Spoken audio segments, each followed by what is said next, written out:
Go ahead. Yeah, so on the screen right now, we kind of have the aggregation of how the polling stands right now, just using kind of the public polling sources. And directionally, it's been a steady race, looking at kind of the top five parties. For the past year, long before the election was announced in the first place. But then here, so we've started the chart here at August 2019 up to the most recent, as of this morning, polls dropped. And here we're showing a pretty large lead of conservatives, north of 40%, with Labor hovering just north of 30%. And so here, on the screen that you're looking, we have the dots indicate individual poll results, and the line is our polling average that we've calculated.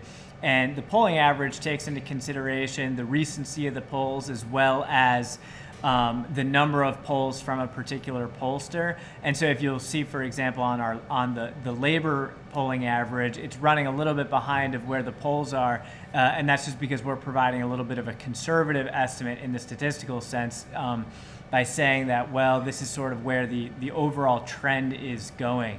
What kind of reactions do we have of people around the desk looking at this polling average? Because it seems to be a steady climb north for Boris Johnson over the past few months. I just want to clarify for everyone watching on a phone: blue is not Republican and red is not Democrat. Blue is not Democrat and red is not Republican. That threw me off too. Blue is conservative. And Labor's red. Like it is like in every other country, apart from the U.S. Yeah. I mean, pod called MAGA. We're the greatest. I mean, they should all also be on the imperial system too.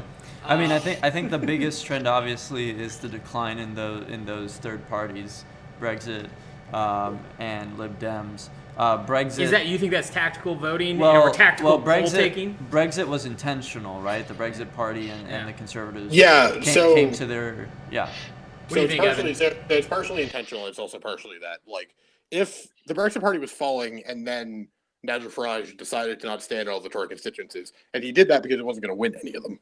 Like, basically, it happens in all countries across the world. I've studied this in Canada. It happens in the UK. It happens in Australia. Like, people will say they'll vote for a third party, then they actually get into an election, and they're like, I can't really do that. Then they get in the middle of the campaign, and they're like, I really can't do that.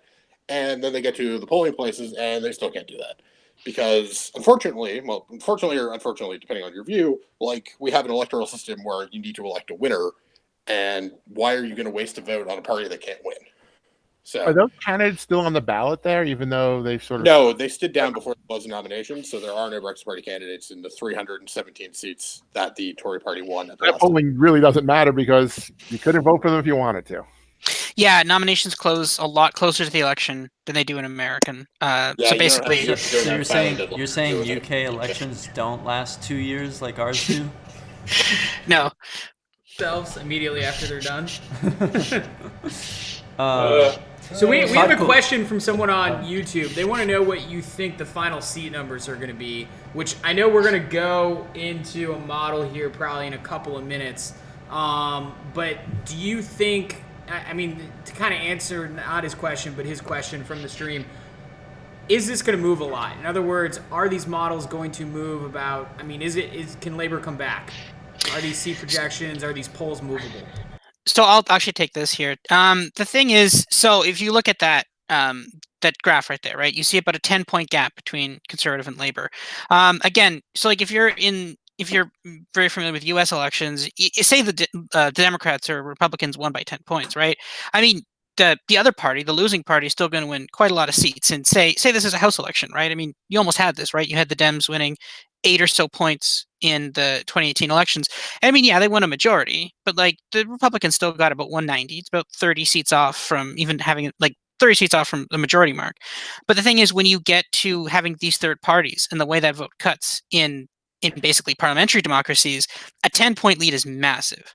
That's essentially just a demolition. Like, some of these are just not even going to be close. And the thing is, you're going to see a result where conservatives win a seat with like 42, 43% of the vote. And that's going to be replicated.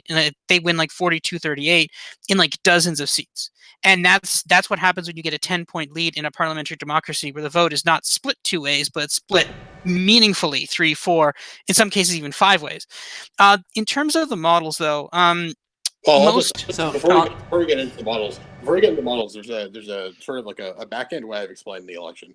The Tories are getting roughly, and I have this in the site preview that I wrote for you guys, which can be found on dishondesk.com.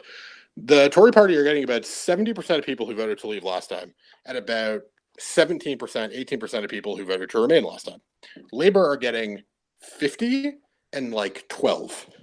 And the thing is that the Tories are winning with their good group of voters, the Tory leavers, and over Labour remainers, and they're winning with their bad group, Tory remainers, Labour leavers. Labour needs to flip one of those two things if they're going to win this election, if they're going to have a hope of getting into some form of government from second place with the SNP, with the Lib Dems. Like, they need to flip one of those two things. They're losing with everybody.